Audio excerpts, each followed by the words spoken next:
ആദ്യമൊക്കെ എനിക്ക് എന്താണ് ഈ വണ്ടി ഇങ്ങനെ, എനിക്ക് ഭയങ്കരമായിട്ട് അന്നേരം ഓർത്ത് ഈ വണ്ടി കൊള്ളൂല അങ്ങോട്ട് പോകാൻ. മൈലേജ് അപ്പൻ ഓടിക്കുമ്പോൾ ഒരു 20 കിട്ടുന്നുണ്ട്, ഞാൻ ഓടിക്കുമ്പോൾ ഒരു 12-13. ടൊയോട്ട ഗ്ലാൻസ അല്ലെങ്കിൽ Maruti Suzuki Baleno, Suzuki and ടൊയോട്ടയുടെ ജോയിൻറ്റ് വെഞ്ചറിലെ എത്രാമത്തെ ഒരു കണ്ണി. ഏതായാലും കുറേ വണ്ടികൾ അവർ ജോയിൻറ്റ് വെഞ്ചേഴ്സിൽ ഇറക്കിയിട്ടുണ്ട്. അത്യാവശ്യം നല്ല കുറേ വണ്ടികൾ കൊണ്ടുവന്നിട്ടുണ്ട്. ഇപ്പോൾ ഈ ഒരു ഗ്ലാൻസയെ പറ്റി പറയുകയാണെന്നുണ്ടെങ്കിൽ അല്ലെങ്കിൽ ബലേനോയെ പറ്റി പറയുകയാണെന്നുണ്ടെങ്കിൽ the most selling car of this month എന്ന് പറഞ്ഞ് പല മാസങ്ങളിലും നമ്മൾ മുമ്പ് കണ്ടിട്ടുണ്ട്. 2023, 2022 പല ഇയേഴ്സിലും ബലേനോ ആയിരുന്നു ഏറ്റവും സെയിലായിക്കൊണ്ടിരുന്ന കാർ ഇന്ത്യയിലെ. മാരുതിയുടെ കാറല്ല, ടോട്ടൽ ഓവറോൾ നോക്കിക്കഴിഞ്ഞാൽ ഏറ്റവും സെയിൽ ആയിക്കൊണ്ടിരുന്ന കാറ് ബലേനോ ആയിരുന്നു. അപ്പം ആ സെയിം ബലേനോ തന്നെയാണ് ഈ കിടക്കുന്നത്, ടൊയോട്ട എന്ന പേരിൽ. എന്തായാലും ഇത് സെയിലാകാനുണ്ടെങ്കിൽ അതിന് മാത്രം കാരണം ഉണ്ടായിട്ടായിരിക്കുമല്ലോ ആളുകൾ ഇത് തന്നെ മേടിക്കുന്നത് കൂടുതലും. ഏതായാലും അതിൻ്റെ കാരണങ്ങളൊക്കെ ചോദിക്കാം, നമുക്ക് ഇതിൻ്റെ യൂസറിനോട് തന്നെ ചോദിക്കാം. ഇതിപ്പം ടൊയോട്ടയുടെ ബാഡ്ജിങ്ങിൽ വരുന്ന ബലേനോയാണ്. അപ്പം അതിൽ വന്നിരിക്കുന്ന വ്യത്യാസങ്ങൾ എന്തൊക്കെയുണ്ട്, വണ്ടി വാങ്ങുമ്പോൾ കിട്ടുന്ന ബെനിഫിറ്റ്സ് എന്തെങ്കിലും ഉണ്ടോ, സർവീസിൽ എക്സ്ട്രാ ബെനിഫിറ്റ്സ് എന്തെങ്കിലും കിട്ടാറുണ്ടോ? പലരും സർവീസ് നോക്കിയാണ് ടൊയോട്ടയുടെ വേരിയൻസിലോട്ട് പോകാറുള്ളത്, മാരുതി സുസുക്കി വേണ്ടെന്ന് പറഞ്ഞ് സെയിം വണ്ടിയായ ടൊയോട്ടയുടെ വേരിയൻസിലോട്ട് പോകാറുള്ളത്. അതിന് ബെനിഫിറ്റ്സ് ശരിക്കും കിട്ടുന്നുണ്ടോ, വാറണ്ടി പാക്കേജസ് ഒക്കെ എക്സ്ട്രാ എങ്ങനെയുണ്ട്, ബോഡി ക്വാളിറ്റിയിലോ അല്ലെങ്കിൽ അകത്തെ എന്തെങ്കിലും ബിൽഡ് ക്വാളിറ്റിയിലോ വ്യത്യാസങ്ങൾ തോന്നിയിട്ടുണ്ടോ എന്നുള്ള കാര്യങ്ങളായിരിക്കും നമ്മൾ ഇന്നത്തെ വീഡിയോയിൽ ഡിസ്കസ് ചെയ്യുന്നത്. നമ്മുടെ ലാസ്റ്റ് റീസെൻറ്റ് വീഡിയോസിലുള്ള യൂസറിൻ്റെ തന്നെ വണ്ടിയാണ് ഈ ഗ്ലാൻസയും. ഇതിൻ്റെ യൂസറിൻ്റെ വീഡിയോയിലേക്ക് സ്വാഗതം ചെയ്യാം. നേരത്തെ കണ്ട് പരിചയമുള്ള മുഖം വീണ്ടും നമ്മൾ പരിചയപ്പെടുന്നു. അഭിഷേക്. ഹായ്, വീണ്ടും നമ്മൾ വോക്കറ്റിന്റെ ചാനലിൽ വന്നിരിക്കുന്നു. റോയൽ എൻഫീൽഡ് ഹിമാലയൻ 450യുടെ റീസെൻറ്റ് വീഡിയോയിൽ നിങ്ങൾ കണ്ടിട്ടുണ്ടാവും. ഇന്റർസെപ്റ്ററിൻ്റെ വീഡിയോയിൽ കണ്ടിട്ടുണ്ടാവും. ഏതായാലും നമുക്ക് ഗ്ലാൻസയുടെ റിവ്യൂടെ ചോദിച്ചേക്കാണ്. ഗ്ലാൻസ AGS വേരിയൻ്റ് ആണ്. ഇതിൻ്റെ ഒരു റിവ്യൂ AMT വേരിയന്റ്. AGS എന്ന് മാരുതി സുസുക്കിയാണ് പറയുന്നത്, ഇവര് AMT എന്നാണ് പറയുന്നത്. ഏതായാലും അതിൻ്റെ ഒരു റിവ്യൂ നിങ്ങൾക്ക് കിട്ടും. കാരണം 13,000 കിലോമീറ്റേഴ്സ് അല്ലേ, ഏകദേശം 1 വർഷമായ വണ്ടിയാണ് ഗ്ലാൻസ. നമ്മൾ മുമ്പേ ഇൻട്രോയിൽ പറഞ്ഞ പോലെ തന്നെ ടൊയോട്ട എടുത്തത് കൊണ്ട് എക്സ്ട്രാ ഗുണങ്ങൾ എന്തെങ്കിലും കിട്ടിയോ എന്നുള്ളത് നമുക്ക് ചോദിക്കാം. അപ്പം എന്തുകൊണ്ട് ഗ്ലാൻസ എടുത്തു, എന്തുകൊണ്ട് ബലേനോ എടുത്തില്ല, അതുകൊണ്ട് കാർ എടുത്തു. കാർ എടുത്തത് ഞാൻ ഡിഗ്രി പഠിക്കാൻ പോയപ്പോൾ എൻ്റെ i20 ഉണ്ടായിരുന്നു. i20യുടെ ആക്റ്റീവ് എന്ന് പറഞ്ഞ മോഡൽ, അതിൻ്റെ ഒരു ക്രോസ് ഓവർ, ഒരു ചെറിയ ലിമിറ്റഡ് വണ്ടികൾ ഇറങ്ങിയിട്ടുണ്ട്. ആ വണ്ടിയായിരുന്നു ഞാൻ ഓടിച്ച് പഠിച്ചത്. ഞാൻ അപ്പനും അമ്മയും വീട്ടിലില്ലാത്ത സമയത്ത് അതെടുത്തോണ്ട് ഇറങ്ങി അത് ചെറിയ തട്ടലും മുട്ടലൊക്കെ, അങ്ങനെയാണ് ഞാൻ വണ്ടി ഓടിക്കാൻ പഠിച്ചത്. ആ വണ്ടി എനിക്ക് ഭയങ്കര ഇഷ്ടമായിരുന്നു. ഡിഗ്രി പോയ സമയത്ത് കൊടുക്കേണ്ട വന്നു, കാരണം യൂസ് ഇല്ല. അത് കൊടുത്ത് ഡിഗ്രിയും PG കഴിഞ്ഞ് വന്നപ്പോൾ ബിസിനസ്സിലോട്ട് കയറി. ബിസിനസ് കയറിയ സമയത്ത് നമുക്ക് വെഡ്ഡിങ്സിൻ്റെ ഈവൻറ്റ്സ് ആണ്. അപ്പം ഡെയിലി 2-3 വർക്കൊക്കെ വരുന്ന സമയം. കഴിഞ്ഞ വർഷം ഈ സമയത്തല്ല, ഇതിന് 1 മാസം മുമ്പ് നമ്മൾ ഓഗസ്റ്റിലാണ് വണ്ടി എടുത്തിരുന്നത്. ഓഗസ്റ്റിൽ നല്ല കണ്ടിന്യൂസ് വർക്ക്സ് ആയിരുന്നു. അപ്പോൾ ആ സമയത്ത് 2 വണ്ടി ഇല്ലാണ്ട് പറ്റുന്നില്ല. കാരണം പേരൻസും ഞാനും ഒരു സൈറ്റ് അങ്ങനെ പോകുമ്പോൾ പെട്ടെന്ന് ആ സമയത്ത് ഞാൻ ഫെബ്രുവരി ചോദിച്ചൊക്കെ ഓർമ്മയുണ്ടോ, i20 എടുക്കണോ, ഗ്ലാൻസ എടുക്കണോ, എക്സ്റ്റർ എടുക്കണോ. ആ സമയത്ത് എൻ്റെ എക്സ്റ്റർ എടുക്കണോ. അന്ന് പാഡൽ ഷിഫ്റ്റും എനിക്ക് ഹൊണ്ടായി വണ്ടികൾ ഭയങ്കര ഇഷ്ടം. ഹൊണ്ടായിയുടെ മറ്റേ ആ മേക്കിങ്, അവരുടെ ഇന്റീരിയറും ഭയങ്കര നീറ്റ് ആൻഡ് ക്ലീൻ ആണ്. ഓരോ സൈഡ് നോക്കിയാലും ഭയങ്കര. പണ്ട് ഹൊണ്ടായി i10 ഉപയോഗിച്ചിട്ടുണ്ട്, i20 ഉപയോഗിച്ചിട്ടുണ്ട്. അപ്പം അതുകൊണ്ട് ആ ഒരു പ്രേമത്തിൽ ഞാൻ i20 എടുക്കാൻ പോയി. പക്ഷേ മൈലേജും വെർത്തല്ലാണ്ട് തോന്നി. കാരണം എൻ്റെ ഇപ്പോഴത്തെ പരിപാടിക്ക് എനിക്ക് പെർഫോമൻസ് അല്ല വേണ്ടേ, മൈലേജ് അത്യാവശ്യം നല്ലൊരു വണ്ടി, മൈലേജ് തന്നെയാണ് ഏറ്റവും. അങ്ങനെയാണ് പിന്നെ എക്സ്റ്ററിൽ നിന്ന് ഗ്ലാൻസയിലേക്ക് വന്നത്. പിന്നെ എനിക്ക് 10-15 ദിവസത്തിനുള്ളിൽ വണ്ടി വേണമായിരുന്നു. എക്സ്റ്റർ കിട്ടത്തില്ല, എക്സ്റ്റർ 2-3 മാസം അവർ പറഞ്ഞു. അപ്പോൾ ഞാൻ ടൊയോട്ടയിൽ പോയി. ടൊയോട്ട ഞാൻ പോകത്തില്ലെന്ന് തന്നെ തീരുമാനിച്ചിരുന്നത്. കാരണം ക്രിസ്റ്റ ഉണ്ട്. പക്ഷെ ഇത് തന്നെയാണ് ഈ പ്രശ്നം. Once you got to Toyota there is no come back എന്ന് പറയുന്ന സാധനമാണ്. അപ്പൻ നേരെ ടൊയോട്ടയിൽ പോയി. അപ്പൻ ഇച്ചിരൂടെ ഫ്രീ, അതാണ് അവിടെ ചെന്ന് നമുക്ക് വീട് പോലെ ഒരു, എനിക്ക് ടൊയോട്ടയിൽ തോന്നിയിട്ടുള്ളത് അതാണ്. നമ്മൾ ബാക്കി ഏത് ഷോറൂം ചെന്നാൽ അവനൊക്കെ ഞാൻ വണ്ടി എടുക്കട്ടെ എന്നുള്ള സാധനമാണ്. മറ്റേത് അവർ നമ്മുടെ കൂടെ, നമ്മുടെ ഒരു കസിൻ വന്ന് നമുക്ക് വണ്ടി എടുപ്പിക്കുന്നവരാണ്. അവരുടെ കസ്റ്റമർ ഡീലിംഗ്. അതുകൊണ്ടാണ് ടൊയോട്ടയ്ക്ക് എപ്പോഴും ഒരു പ്രിവിലേജ്. അജ്മൽ ചേട്ടനാണ്. അജ്മൽ ചേട്ടൻ വഴി വേറൊരു ചേട്ടൻ വഴിയായിരുന്നു എടുത്തത്. ഭയങ്കര കമ്പനിയാണ് അവരെപ്പോഴും. ഇപ്പം 2016 ക്രിസ്റ്റ എടുത്തത്, അന്ന് തൊട്ട് ഇപ്പോൾ വരെയും ഇവരായിട്ട് എല്ലാം കമ്പനിയാണ്. അപ്പം എല്ലാം ഈസി ആയിരുന്നു, പെട്ടെന്ന് ചെയ്തു തന്നു. ബലേന വെച്ച് നോക്കിയപ്പോൾ ഇതിനൊരു 1 ലക്ഷം രൂപ അങ്ങോട്ട് കൂടുതലാണ്. 1 ലക്ഷത്തിന്റെ വ്യത്യാസം 1 ലക്ഷത്തിന്റെ വ്യത്യാസമല്ലേ? ഇത് എനിക്ക് എല്ലാം കൂടെ ഞാൻ ടൊയോട്ട ഒന്നും എടുത്തില്ല, ഇൻഷുറൻസും എല്ലാം പുറത്തുനിന്നായിരുന്നു. എനിക്ക് 10-11 വണ്ടി കിട്ടി. Without insurance? അതെ, വിത്തൗട്ട് ഇൻഷുറൻസ്. ഇൻഷുറൻസ് എല്ലാം അപ്പൻ പുറത്തുനിന്ന് ചെയ്തു. അപ്പോൾ 10-11 എന്തോ സംതിങ് ആണ് ഞാൻ വണ്ടി ഇറക്കുന്നത്. എൻ്റെ കറക്റ്റ് 10 ഉള്ളായിരുന്നു ബഡ്ജറ്റായിട്ട്. പിന്നെ നോക്കിയപ്പോൾ അതിന് 9 സംതിങ്ങിന് കിട്ടിയേനെന്ന് പറയുന്നു. ടൊയോട്ടയുടെ ആയിട്ടുള്ള ബ്രാൻഡ് വ്യത്യാസത്തിൽ പ്രൈസ് എക്സാക്ട് അല്ല, അപ്രോക്സിമേറ്റ് ആണ് ഞാൻ പറയുന്നത്. എനിക്ക് കറക്റ്റ് അറിയില്ല. ആ സമയത്ത് കഴിഞ്ഞ കുറച്ച് സമയത്ത് എങ്ങനെ പോയാലും റേറ്റ് വ്യത്യാസമുണ്ട്. പിന്നെ നോക്കിയപ്പോൾ ടൊയോട്ട ഓക്കെ, നമുക്കൊന്നും പേടിക്കണ്ട. ഈ കാർ കൊണ്ട് ഓൾറെഡി ക്രിസ്റ്റ കൊണ്ടുപോകുന്നുണ്ട്. നമുക്ക് അവരുടെ കമ്പനി ചെന്ന് വിളിച്ച് പറഞ്ഞാൽ അവർ അപ്പോയിൻമെൻ്റ് എടുക്കുക, കൊണ്ട് കൊടുക്കുക. ടൊയോട്ടയുടെ സർവീസ് അറിയാമല്ലോ, ഭയങ്കര ഈസിയാണ്, ഭയങ്കര സുഖമാണ്. വേറെ പണികളൊന്നും ഇല്ല. കൊണ്ടേപ്പിച്ച് അവരെല്ലാം ചെയ്ത് ക്ലീൻ ആക്കി വണ്ടി തരും. കംപ്ലൈൻസും കാര്യങ്ങളൊക്കെ എനിക്ക് ഇതിനെപ്പറ്റി കംപ്ലൈൻ്റ് ഒന്നും ഇല്ല എനിക്ക്. പിന്നെ വണ്ടി AMT ആണ്. ഞാൻ എടുത്ത സമയത്ത് എനിക്ക് AMT ആണെന്ന് അറിയില്ലായിരുന്നു. എൻ്റെ അപ്പച്ചൻ്റെ ഒരു ഗ്ലാൻസാണ്, അത് CVT ആണ്. ഇത് ഓടിച്ചിട്ടാണ് ഇത് തന്നെ ഗ്ലാൻസ തന്നെ, പഴയ ഗ്ലാൻസയ്ക്ക് CVT ഉണ്ടായിരുന്നു. അത് CVT ആണ്. അത് ഓടിച്ചിട്ട് ആ ലാഗൊന്നും ഇല്ലായ്മ നല്ല രസമാണല്ലോ അത് ഓടിച്ചു. അതെടുത്തിട്ട് ഞാൻ ഇത് ടെസ്റ്റ് ഡ്രൈവ് പോലെ എടുക്കാണ്ടാണ് എടുത്തത്. കാരണം നമ്മൾ ബോഡി മാത്രം ഓടിച്ചിട്ടുണ്ടല്ലോ, ഇനി എന്ത് മാറ്റം വരാനാ. ബോഡിയിൽ കുറച്ച് ഇച്ചിരി എനിക്ക് ലുക്ക് വൈസ് ഇതാ ഇഷ്ടപ്പെട്ടത്. ബലേനോ വെച്ച് നോക്കിയപ്പം ടൊയോട്ടയുടെ ഇതിന് ഈ ഗ്രില്ലാണ് എനിക്ക് ഇഷ്ടപ്പെട്ടത്. ഭയങ്കര രസമുണ്ട്. ടൊയോട്ടയുടെ ബ്രാൻഡ് പ്രീമിയം ഫീൽ ഉണ്ട്. ബലേനോ വെച്ച് കമ്പയർ ചെയ്യുമ്പോൾ നല്ല വ്യത്യാസമുണ്ട് ഫ്രണ്ടിൽ നിന്നുള്ളത്. പിന്നെ ഓടിക്കേണ്ട എന്തിനാണ്, ഈ കളറ് മാത്രമേ അന്നേരം പെട്ടെന്ന് കിട്ടുള്ളൂ. എനിക്ക് ഈ കളർ തന്നെയായിരുന്നു വേണ്ടത്. ഇത് G ആണ് വേരിയന്റ്. ഞാൻ V ആണ് നോക്കിപ്പോയത്. ഹെഡ് അപ്പ് ഡിസ്പ്ലേയും അങ്ങനെ എന്തൊക്കെ ചെറിയ ചെറിയ ചേഞ്ചസ് ഉള്ളൂ. പക്ഷെ ആ ടൈമിൽ അത് എനിക്ക് അത്ര ഡേയ്സിന്റെ ഗ്യാപ്പിൽ കിട്ടില്ലായിരുന്നു. അങ്ങനെയാണ് ഞാൻ G എടുത്തത്. എന്നാലും ഓക്കെ, ഇതിനകത്ത് വേറെ ഒന്നും മാറാനില്ലല്ലോ. നമ്മൾ നോക്കുമ്പോൾ ഗിയറൊക്കെ ഓട്ടോമാറ്റിക് എല്ലാം സെറ്റ്. വണ്ടി എടുത്ത് ആദ്യം ഇറങ്ങിയപ്പോഴാണ് അവർ പറഞ്ഞു, ബ്രോ ഇത് AMT ആണ്. അപ്പൊ ഞാൻ ഇങ്ങനെ AMTയോ അതെന്താ, എനിക്ക് അന്നേരം AMTനെ പറ്റി അറിയില്ല. നമ്മൾ CVT മാത്രമേ കേട്ടുള്ളൂ. പിന്നെ ഓടിച്ചപ്പോഴാണ് ആ ഒരു ലാഗ് ഫീൽ ചെയ്തത്. പക്ഷെ എനിക്ക് പിന്നെ അത് ഞാൻ യൂസ് ആയി. ആദ്യമൊക്കെ എനിക്ക് എന്താണ് ഈ വണ്ടി ഇങ്ങനെ, പിന്നെ പിന്നെ ഞാനിത് മാനുവൽ ഷിഫ്റ്റ് ചെയ്ത് ഓടിക്കാൻ തുടങ്ങി. പിന്നെ അന്നേരം എനിക്ക് മാനുവൽ യൂസ് ചെയ്യുന്നുണ്ട്. മാനുവലാണ് ഞാൻ ഇപ്പൊ ഫുള്ള് മാനുവൽ. ഓട്ടോമാറ്റിക് അപ്പനാണ് ഓട്ടോമാറ്റിക്. അപ്പൻ ഇപ്പോഴും മാനുവൽ അങ്ങോട്ട് സെറ്റ് ആയിട്ടില്ല. മാനുവലിൽ ഞാൻ യൂസ് ചെയ്യാൻ തുടങ്ങിയപ്പോൾ തൊട്ട് എനിക്ക് ആ ഒരു പ്രശ്നം സുഖമായി. ഞാനിപ്പോൾ അടുത്ത മാസം ഗോവയ്ക്ക് പോവാണ്. അപ്പം അങ്ങനെയാണ് ഗ്ലാൻസയുടെ എത്തി നിൽക്കുന്നത്. ഇപ്പം 13,000 കിലോമീറ്റർ. അപ്പം ടൊയോട്ടയിൽ നിന്ന് ഇത് വന്ന എക്സ്ട്രാ അത്രയും പൈസ കൊടുത്തു. അപ്പോൾ അതിന് കിട്ടിയ ഒരു ഗുണം സർവീസിന്റെ ടെൻഷൻ ഫ്രീ ആയിട്ടുള്ള സർവീസ്, പിന്നെ പെട്ടെന്ന് വണ്ടി കിട്ടി. പിന്നെ എക്സ്ട്രാ കിട്ടിയ പിന്നെ വാറണ്ടി എത്രയാണെന്ന് ഓർക്കുന്നുണ്ടോ? വാറണ്ടി അതിനെപ്പറ്റി എനിക്ക് കറക്റ്റ് അറിയില്ല. അങ്ങനത്തെ കാര്യങ്ങളിൽ ചില പുറകോട്ടാണ്. അങ്ങനത്തെ സ്പെക്കുകളെ പറ്റി പറയാൻ. ബൈക്കിന്റെ കാര്യം ചോദിച്ചാൽ പറയാം, കാറിന്റെ ആണെങ്കിൽ കുറച്ച്. അതെ, ബൈക്കിന്റെ ആണെങ്കിൽ പറയാം. കാറിന്റെ നമ്മൾ കാർഗായി അല്ലായിരുന്നു, കാർഗായി ആയിട്ടുമില്ല. ആവശ്യങ്ങളും നമ്മുടെ ബാധ്യതകളും നമ്മുടെ പ്രശ്നങ്ങളും പരിഹാരങ്ങളും ഒക്കെ കാരണം കാർഗായി ആവേണ്ട വന്നു. ലോക്കൽ യൂസ് അല്ല. ഇപ്പൊ ഇതിലാണ് മൈലേജ് അപ്പൻ ഓടിക്കുമ്പോൾ ഒരു 20 കിട്ടുന്നുണ്ട്. ഞാൻ ഓടിക്കുമ്പോൾ ഒരു 12, 13, 14 ഉള്ളൂ.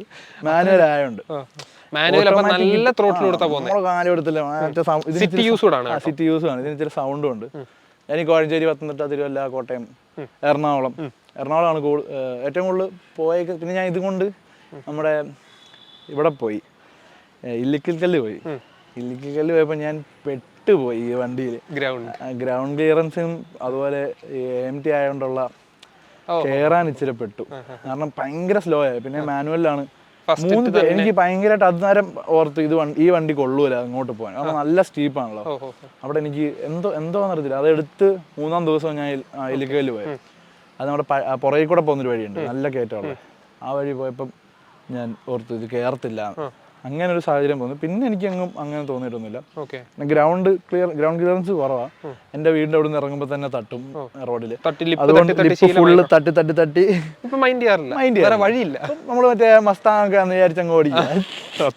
ചരിച്ചൊക്കെ ഹമ്പൊക്കെ ചടിക്കുന്നു.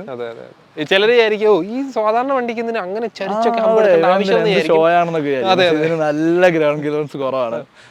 ചെറുതായിട്ടൊരു ഇത് തന്നെ തട്ടും. ഇവിടെ ഒരു ചെറിയ സ്ക്രാച്ച് കാണാം. ചെറിയൊരു കല്ല് തറയുണ്ടായിരുന്ന കണ്ടില്ല. വണ്ടി അത്രയും താഴെ ആയതുകൊണ്ട് അത് ഒരഞ്ഞ്. അതൊരു വലിയ സ്ട്രഗിൾ ആയിട്ട് തോന്നുന്നുണ്ടോ? ഇല്ലില്ല, എനിക്ക് അങ്ങനെ സ്ട്രഗിൾ ആയിട്ടൊന്നുമില്ല. നമ്മൾ ഈ നെഫി ബ്രോയുടെ വീട്ടിലോട്ടൊക്കെ വന്നപ്പോൾ എനിക്ക് സ്ട്രഗിൾ ആയിട്ട് തോന്നി. അന്ന് നമ്മുടെ റോഡ് അന്ന് പണിയൊക്കെ വന്നപ്പോൾ അവിടെ നടക്കുന്ന സ്ട്രഗിൾ തോന്നി. അങ്ങനത്തെ വഴി പോവാതിരിക്കുക. നമ്മൾ എന്തിനാ ഈ വണ്ടി കൊണ്ട് അങ്ങനെ പോകുന്നത്? അതെ അതെ അതെ. പിന്നെ അങ്ങനെ സാഹചര്യം വരുമ്പോൾ നോർമൽ നോക്കി നല്ല പോകാൻ റോഡ്സ് ആണെങ്കിൽ ബെറ്റർ ഇത് തന്നെയാണ്. പലരും ചോദിക്കാറുണ്ട് ഫ്രോങ്സ് വേണോ ബെലേനോ സോറി അല്ലെങ്കിൽ ടൈസർ വേണോ ഗ്ലാൻസ് എടുക്കണോ എന്നുള്ളത്. എനിക്ക് ഞാൻ ഇത് എടുക്കുന്ന സമയത്ത് ഫ്രോൺസ് ഉണ്ട്. ടൈസർ ഇറങ്ങിയിട്ടില്ല. ഓക്കെ. ടൈസർ ഇറങ്ങിയപ്പോൾ തോന്നിയോ ഇല്ലില്ല വേണമായി അത് മതിയായിരുന്നു? നമുക്ക് ഓൾറെഡി ക്രിസ്റ്റ ഉള്ളതുകൊണ്ട് എനിക്ക് വലിയ കാറ് വേണമെന്നുള്ള ഇല്ലായിരുന്നു. എനിക്കൊരു ചെറിയ കാറ് മതി. കാരണം നമുക്ക് ചെറിയ എൻ്റെ സ്റ്റേജ് പരിപാടിയും കാര്യങ്ങളൊക്കെ ആയതുകൊണ്ട് കൂടുതൽ ലോക്കലായിട്ടാണ് ഞാൻ ചെയ്തത്. ലോക്കലായിട്ടാണ് ഞാൻ ക്രിസ്റ്റയും ഇതും ഞങ്ങൾ റഫ് യൂസ് ആണ്. പക്ഷെ വണ്ടി പുറത്തുനിന്ന് കണ്ടു കഴിഞ്ഞാൽ വണ്ടി ഒക്കെ സെറ്റാണ്. അകത്തും എല്ലാം ഇന്റീരിയറും കാര്യങ്ങളും സെറ്റാണ്. നമ്മൾ ട്രാൻസ്പോർട്ട് ചെയ്യുന്ന സാധനങ്ങളും നമ്മുടെ ആയിട്ടുള്ള സാധനങ്ങളൊക്കെ ആയിരിക്കും അങ്ങോട്ടും ഇങ്ങോട്ടും കൊണ്ടുപോകാനും ഇപ്പോൾ ഓഡിറ്റോറിയത്തിലോട്ടൊക്കെ വരിക അങ്ങനത്തെ സാധനങ്ങൾ കൂടുതലും ഈ വണ്ടി യൂസ് ചെയ്യുന്നത്. പിന്നെ ഞങ്ങൾ മറ്റേത് ഫാമിലി കാറായിട്ട് ഞങ്ങൾ 4 പേര് അപ്പനും അമ്മയും ഞാനും അനിയത്തിയോടെ ഞങ്ങൾ ട്രിപ്പ് പോകാറുണ്ട്. അങ്ങനെ അതിപ്പോൾ ഒരു 2 ലക്ഷം കിലോമീറ്റർ ആവുന്നു. 2 ലക്ഷം കിലോമീറ്റർ അല്ലെ? 1.25 ലക്ഷത്തിന്റെ റിവ്യൂ നമ്മൾ ഇട്ടിട്ടുണ്ട്. അതെ. അതിന് കോവിഡ് ഒക്കെ ആയതുകൊണ്ട് ഇനി ഇപ്പം പയ്യാണ് കിലോമീറ്റർ ആവുന്നത്. രണ്ടാവുമ്പോൾ നമുക്ക് ചെയ്യാം. അങ്ങനെ യൂസ് ചെയ്യുന്നതുകൊണ്ട് എനിക്ക് ഇതുകൊണ്ട് ഒരു ബുദ്ധിമുട്ടോ നെഗറ്റീവായിട്ടൊന്നും പറയാനില്ല. എല്ലാം നല്ലതാണ്. എനിക്ക് ജിയിൽ തന്നെ എല്ലാ ഫീച്ചേഴ്സും ഉണ്ട്. ഞാൻ ആകെ ആഡ് ചെയ്തിട്ടുള്ള ഈ ഫോഗ് ലാമ്പ്. ഈ ഓപ്ഷനിൽ പ്രൊജക്ടർ ഹെഡ് ലാമ്പ്സ് ആണ്. Projector head lamp. ഇതിന്റെ ഹെഡ് ലാമ്പ് എങ്ങനെയുണ്ട്? പുറകെ ഓപ്പോസിറ്റ് വരുന്നവർ ഡിം ചെയ്തില്ലെങ്കിൽ ഒരു പാസ് മതി അവർ ഡിം ചെയ്യും. നല്ല ലൈറ്റ്. കാരണം ബലേനോയും ഗ്ലാൻസയുടെയും ലൈറ്റ് അടിപൊളി. റോഡിൽ നോക്കിയാൽ മതി. വേറെ ഫോർച്യൂണറിന് പോലെ അത്ര നല്ല ലൈറ്റ് ഇല്ല. ബോഡിയൊക്കെ ആണെങ്കിലും ഇച്ചിരി സ്ട്രോങ് ആണ്. അതെങ്ങനെ തോന്നുന്നുണ്ട്? മീൻസ് എൻ്റെ ഒരു ഫ്രണ്ട് ഉണ്ട്. പുള്ളി ക്യാബിൻ ക്രൂ ആ. പുള്ളി പുതുതായിട്ട് ഈ ഇടയ്ക്ക് ഇത് എടുത്തു, ബലേന എടുത്തു. പുള്ളി എടുത്തതിന് ശേഷമാണ് ഞാൻ ഇത് എടുക്കുന്നത്. ആ സമയത്ത് ഞാൻ ബലേന നോക്കുന്നുണ്ടായിരുന്നു. അപ്പം ബലേന വെച്ച് നോക്കിയപ്പം എനിക്ക് ഫീൽ ചെയ്തത് ബലേന വെച്ച് നോക്കുമ്പോൾ ഇതിന് ഇച്ചിരി ഹാർഡായിട്ട് തോന്നി ഈ വണ്ടിയുടെ ബോഡി. പ്രൊഡക്ഷൻ അവർ തന്നെ ചെയ്യും. ടൊയോട്ടയുടെ റിക്വയർമെന്റ്സിൽ അവർ ചെയ്ത് കൊടുക്കുന്ന വണ്ടിയെന്നേ ഉള്ളൂ. ലോഗോ മാത്രമേ ഉള്ളൂ. പക്ഷെ എനിക്ക് ഡോറൊക്കെ പിടിക്കുമ്പോൾ തുറക്കുമ്പോഴും ഡോറിനൊക്കെ ഇച്ചിരി ക്വാളിറ്റി ഇതിന് ടൊയോട്ടയ്ക്ക് ഫീൽ ചെയ്തിട്ടുണ്ട്. ഡിക്കിയുടെ ആണെങ്കിലും നമ്മുടെ പാസഞ്ചർ ഡോർ ആണെങ്കിലും ഇച്ചിരി കട്ടി, ഇതിന് ഇച്ചിരി വെയിറ്റ്. അത് തോന്നിക്കുന്നതാണോ അത് അതിനുള്ളതാണോ എന്നറിയത്തില്ല. എനിക്ക് ഫീൽ ചെയ്തതാ. വേറെ ആർക്കെങ്കിലും ഫീൽ ചെയ്യുന്നുണ്ടെങ്കിൽ കമന്റ് ചെയ്യുക, ഞാൻ നോക്കുന്നതായിരിക്കും. അങ്ങനെ പിന്നെ എനിക്ക് എല്ലാം അടിപൊളിയാണ് വണ്ടിയിൽ. വേറൊന്നും കംഫർട്ട് എങ്ങനെ? ലോങ് ഡ്രൈവ് പോകുമ്പോൾ ഇതിന്റെ സീറ്റിംഗ് കുറച്ച് താന്നാണ് ഇരിക്കുന്നത്. താന്നായിരിക്കും. ബുദ്ധിമുട്ടുകളുണ്ടോ അതോ അത് ഡ്രൈവിംഗിന്റെ കോൺഫിഡൻസ് കൂട്ടത്തേ ഉള്ളോ? ഇപ്പം ആദ്യം എടുത്ത സമയത്ത് ഇത്ര താന്നിരിക്കുമ്പോൾ ഞാൻ ഇന്നോവയും ക്രിസ്റ്റയും താഴുമ്പോൾ എനിക്കൊരു ബുദ്ധിമുട്ട് തോന്നി. പിന്നെ എനിക്ക് ഇച്ചിരി ഹൈറ്റ് ഉള്ളതുകൊണ്ടും ഞാൻ 6 ഉണ്ട്, കറക്റ്റ് 6. അപ്പം എനിക്ക് ഇതിൽ ഹൈറ്റ് ഇച്ചിരി പുറകോട്ട് സീറ്റ് കഴിച്ചിടണം, ഹൈറ്റും കുറച്ച് അപ്പ് ചെയ്യണം. അങ്ങനെ കറക്റ്റായിട്ട് എൻ്റെ അത് സെറ്റ് ആയി കഴിഞ്ഞാൽ എനിക്ക് എത്ര കിലോമീറ്റർ കൊണ്ട് ഓടിക്കാം. അങ്ങനെ കോൺഫിഡൻ്റ് ആയപ്പോഴാണ് ഞാൻ അവർക്ക് ഗോവയ്ക്ക് ഇത് കൊണ്ടുപോകാം. ബൈക്കിൽ പോകാനായിരുന്നു. ഞങ്ങളൊരു 10 പേര് 10 ബൈക്കിൽ പോകുന്നതിലും നല്ലത് 2 കാറിൽ 10 പേര് പോകുന്നതാന്ന് വിചാരിച്ച് ഒരു റൈഡർ മാനിയ ഗോവയില് ഒരു ഹോണ്ട എലവേറ്റും നമ്മുടെ ടെക്ലാൻസിനായിട്ട് പോകാമെന്നായിരിക്കും. അന്നേരം കൂടുതൽ വണ്ടി എക്സ്പ്ലോർ ചെയ്യാന്ന് ഞാൻ വിചാരിക്കുന്നു. 120 140 ഒക്കെ ഞാൻ കയറിയിട്ടുണ്ട്. ഇവിടെ അല്ല, പുറത്ത്, കേരളത്തിന് പുറത്ത് പറഞ്ഞാൽ തന്നെ കേരളത്തിന് പുറത്ത്. അന്നേരമൊക്കെ വണ്ടി നല്ല സ്റ്റേബിൾ ആണ് വണ്ടി. അങ്ങനെ എനിക്ക് i20 ഒക്കെ ഉണ്ടായ സമയത്ത് i20 ഇച്ചിരി കയ്യിൽ നിന്ന് പോകുന്ന പോലായിരുന്നു. ഇത് പക്ഷേ വണ്ടി ഓക്കെയാണ്, സ്റ്റേബിൾ ആയിട്ട് തോന്നുന്നു. നമ്മൾ ഞങ്ങൾ തിരുവനന്തപുരം ഡ്രൈവ് ചെയ്തിട്ടുണ്ട്. ആ സമയത്തൊക്കെ വണ്ടി നല്ല, എനിക്ക് സ്റ്റെബിലിറ്റിയും കാര്യങ്ങളും ഇഷ്ടമാണ്. എനിക്ക് ഭയങ്കര ഇഷ്ടമാണ്. വണ്ടി കയ്യിലായി കഴിഞ്ഞാൽ ഓക്കെ. ആദ്യം എനിക്കൊരു ചടപ്പുണ്ടായിരുന്നു, AMT ലാഗ്, കയറാൻ പറ്റുന്നില്ല. ഇത് നമ്മൾ പലരും പറഞ്ഞു കേട്ടിട്ടേ ഉള്ളൂ. നമ്മളിപ്പോൾ അത് ഫീൽ ചെയ്യുന്നു, വേണ്ടായിരുന്നു എന്ന് എനിക്ക് ആദ്യം തോന്നി. ഇപ്പൊ പക്ഷെ എനിക്കിത് അങ്ങനെ തോന്നുന്നേ ഇല്ല. ഞാനിപ്പോ ഇതേ ഓടിക്കത്തില്ല, ഞാൻ ക്രിസ്റ്റ ഓടിക്കത്തില്ല. ക്രിസ്റ്റ ഇപ്പൊ അപ്പാസ് കാറും ഇതിപ്പോ മോൻസ് കാറും. അങ്ങനെ ശരിയാ. നമ്മളിപ്പോ ഒരു കാറ് പ്ലാൻ ചെയ്യുമ്പോൾ ആ ഒരു ബഡ്ജറ്റിലൊക്കെ നോക്കുമ്പോൾ പെർഫോമൻസ് വേണം, ഫ്യൂൽ എഫിഷ്യൻസി എന്തായാലും നമ്മുടെ ഈ ഒരു ഏജിൽ എന്തായാലും അത് വേണം. അങ്ങനത്തെ കാര്യങ്ങൾ കൺസിഡർ ചെയ്യുമ്പോൾ നമ്മൾ സേഫ്റ്റിയിൽ കുറച്ചൊന്ന് പിന്നോട്ട് വലിഞ്ഞേക്കാം. എന്തായാലും കൂടുതൽ സെയിലാവുന്ന വണ്ടി ഇത് തന്നെയാണല്ലോ. അപ്പം സേഫ്റ്റി കൺസേൺ ആയിട്ട് വേറെ നമ്മുടെ ടാറ്റ ഒക്കെ നോക്കിയോ? ഞാൻ ടാറ്റയുടെ അൾട്രോസോ, എൻ്റെ നെക്സോൺ അല്ല, ഞാൻ നെക്സോണിൻ്റെ അത്രയും ബഡ്ജറ്റ് എനിക്കില്ല. ഞാൻ ടിയാഗോ EV നോക്കി. പക്ഷെ അത് പ്രാക്ടിക്കലി അപ്പൻ എങ്ങോട്ട് പ്രാക്ടിക്കലി സെറ്റ് ആവുന്നില്ല എന്നുള്ള രീതിയിൽ അപ്പൻ പുഷ് ചെയ്തപ്പോൾ ഞാൻ ഓർത്ത് എന്നാൽ ഇനി അത് പുഷ് ചെയ്തെടുക്കണ്ട. കാരണം ഡെയിലി ഇല്ലെങ്കിലും നമുക്കിപ്പോൾ ഒരു ഡെയിലി പെട്ടെന്നൊരു അത്യാവശ്യത്തിന് എടുത്തുകൊണ്ട് പോയ ഒരു 100 കിലോമീറ്റർ 200 കിലോമീറ്റർ മിനിമം ഉണ്ട് ഓട്ടം. നമുക്ക് ഒരു ക്ലൈൻറ്റ് ടു ക്ലൈൻറ്റ് മീറ്റിംഗ് അല്ലെങ്കിൽ ഒരു ഓഡിറ്റോറിയം വേറെ സ്ഥലം പോകുമ്പോൾ ഒരു സ്ഥലത്തോട്ട് ഒരു 80 കിലോമീറ്റർ ആണെങ്കിൽ തിരിച്ച് അപ്പോൾ അത്ര 160 തന്നെ ആയില്ലേ. അതിൻ്റെ ഇടയ്ക്ക് ചാർജിങ് നമുക്ക് ഈ ക്ലയൻസ് ആയതുകൊണ്ട് ടൈമിങ്ങിൽ ഒരിക്കലും നമുക്ക് പുറകോട്ട് നിൽക്കാൻ പറ്റില്ല. പഞ്ച്വാലിറ്റി അവർ പറയുന്നതിന് ഒരു 10 മിനിറ്റ് മുമ്പ് നമ്മൾ എപ്പോഴും എത്തുന്നുണ്ട്. അപ്പോൾ അതിൽ റേഞ്ച് കുറവായതുകൊണ്ട് ഒരു 180 വരെ ഒക്കെ 183 ഒക്കെയാണ് അവരുടെ റേഞ്ച് നമുക്ക് ഓൺ റോഡ് കിട്ടുന്നത്. അപ്പം അത് റിസ്ക് ആയി പോകുമായിരുന്നു. ഞാൻ എടുത്തിട്ട് ഞാൻ ജീവിതകാലം മൊത്തം ഇത് കേൾക്കേണ്ട വരുമല്ലോ, തെറി കേൾക്കേണ്ട വരുമല്ലോ എന്ന് ഓർത്ത് ഞാൻ വേണ്ടാന്ന് വെച്ചു. അങ്ങനെയാണ് നേരെ ടാറ്റയുടെ ഷോറൂമിൽ നിന്ന് നിപ്പോൺ ടൊയോട്ടയിലോട്ട് പോയത്. തൊട്ടപ്പുറത്ത് തന്നെ നമ്മുടെ പത്തനംതിട്ടയിൽ ആയിരുന്നു. ഇപ്പൊ ഇല്ല, ഇപ്പൊ പോയി. ആ സമയത്ത് ഞാൻ അത് കൺസേൺ എനിക്ക് ഉണ്ടായിരുന്നു. ആ വണ്ടി എടുക്കണം, എനിക്ക് EV-ലോട്ട് എക്സ്പീരിയൻസ് ചെയ്യണം. കാരണം പുതിയൊരു ടെക്നോളജി വന്നു, അത് നമ്മൾ എക്സ്പീരിയൻസ് ചെയ്യുക. അതിന്റെ ചേട്ടന് കൊനയുണ്ട്, നമ്മൾ ഈ ചാനലിൽ തന്നെ ഒരു വണ്ടി വന്നിട്ടുണ്ട്, കൊന, ഹോണ്ടായി കൊന. അത് വെച്ച് നോക്കിയപ്പം എന്തുകൊണ്ട് EV എടുത്തല്ല, EV-യുടെ ആ പവറും കാര്യങ്ങളും. പക്ഷെ എന്തോ അന്നേരം നടന്നില്ല. ഞാൻ EV കാർ എടുക്കണമെന്ന് ആഗ്രഹമുണ്ട്, നോക്കാം. അപ്പം ഇതിനകത്ത് ഇപ്പൊ സർവീസ് കോസ്റ്റ് നമ്മൾ വേഗം ചോദിക്കുന്നത്, മഴ വരുന്നു, സർവീസ് കോസ്റ്റ് 3000 4000 റേഞ്ചിൽ നിൽക്കുന്നുണ്ട്. ഇപ്പൊ എനിക്ക് തോന്നുന്നു 2 സർവീസേ കഴിഞ്ഞിട്ടുള്ളൂ. പിന്നെ സർവീസും കാര്യങ്ങളൊക്കെ അപ്പനാ ചെയ്യുന്നത്. ഞാൻ നാട്ടിലുണ്ടാവാറില്ല, ഇത് സർവീസ് ടൈമിൽ ഞാൻ ഉണ്ടാവാറില്ല. പിന്നെ സർവീസ് കൊണ്ടോ അല്ലെങ്കിൽ വേറെ കംപ്ലൈൻസ് കൊണ്ടോ ഇതുവരെ വണ്ടി ബുദ്ധിമുട്ടിപ്പിച്ച്. നെഗറ്റീവ്സ് എന്തെങ്കിലും എടുത്ത് ചോദിച്ചാൽ ഈ പറഞ്ഞതല്ലാതെ വേറെ എന്തെങ്കിലും നെഗറ്റീവ് വേണം പറയണമെന്ന് വിചാരിച്ചാൽ പറയാവുന്നേ ഉള്ളൂ. അത് ഈ ഇന്റീരിയറിന്റെ കിച്ചൂടെ സെറ്റപ്പ് ആക്കായിരുന്നു, അല്ലെങ്കിൽ സീറ്റ് കുറച്ചുകൂടെ ബെറ്റർ ആക്കായിരുന്നു എന്ന് എനിക്ക് തോന്നുന്നു. കാരണം സീറ്റ് കുറച്ചു നേരം കഴിയുമ്പോൾ തന്നെ നമ്മൾ മറ്റേ പഴയ വീട്ടിലെ സോഫ പോലെ ഇരുന്ന് കഴിഞ്ഞാൽ അവിടെ അങ്ങ് കൊഴിഞ്ഞിരിക്കും. പിന്നെ അതൊന്ന് മറ്റേ മാട്രസ് ഒക്കെ പോലെ ഒരു 5 മണിക്കൂർ വേണം തിരിച്ചു വരാൻ. പിന്നെ എനിക്ക് വെയിറ്റ് ഒക്കെ ഉള്ളതുകൊണ്ട് അതുകൊണ്ടായിരിക്കാം. പക്ഷെ സീറ്റൊക്കെ ഇച്ചിരി ക്വാളിറ്റി സീറ്റിനും ഇന്റീരിയറിലും ഒക്കെ കൊടുക്കായിരുന്നു എന്ന് എനിക്ക് തോന്നി. പിന്നെ ഈ സെഗ്മെന്റിൽ ഉള്ളതിൽ നല്ലൊരു വണ്ടി തന്നെയാണ്.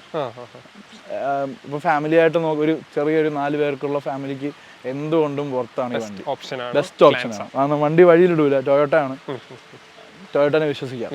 ഞാൻ ടൊയോട്ടയുടെ ബ്രാൻഡ് അംബാസഡർ ഒന്നുമല്ല, പക്ഷെ ടൊയോട്ട വർഷങ്ങളായിട്ട് ഉപയോഗിക്കുന്നതുകൊണ്ട് ടൊയോട്ടയിൽ ഭയങ്കര വിശ്വാസമാണ്. അതെ, ടൊയോട്ട നമ്മളെ കൺവിൻസ് ചെയ്തു. അവരുടെ കൺവിൻസിങ് സ്റ്റാർ. ഓക്കെ, എന്തായാലും നമുക്ക് വൈൻഡ് അപ്പ് ചെയ്യാം. മഴ വരുന്നു, നല്ല മഴയാണ്. 5:15 സമയമായിട്ടേ ഉള്ളൂ, ഇരുട്ടി പോകുന്നു. ഞാൻ എക്സ്പോഷർ നല്ലതായിട്ട് കയറ്റിയിട്ടേക്കുന്നതുകൊണ്ടാണ് കുറച്ചേലും കാണാൻ പറ്റുന്നത്. എന്തായാലും നമുക്ക് വൈൻഡ് അപ്പ് ചെയ്യണം. Thank you so much.